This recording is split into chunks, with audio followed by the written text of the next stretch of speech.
Hi, friends. Welcome to our cooking and English learning show. Today, we're making something yummy and fun, a fruit and yogurt parfait. Let's see what we need. A banana. Banana.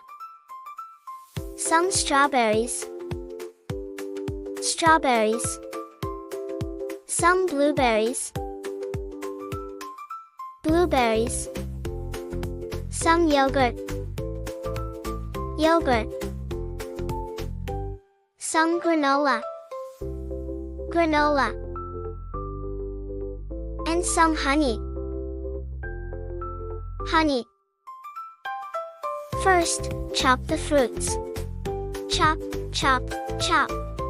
Be careful with the knife. Now, we layer the ingredients. First, yogurt.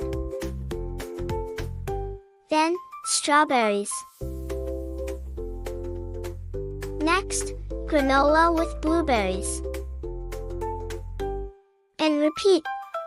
What's your favorite layer? Add a little honey for sweetness. Yum! Our parfait is ready. Let's eat. Great job, everyone! You made a parfait and learned new English words. See you next time.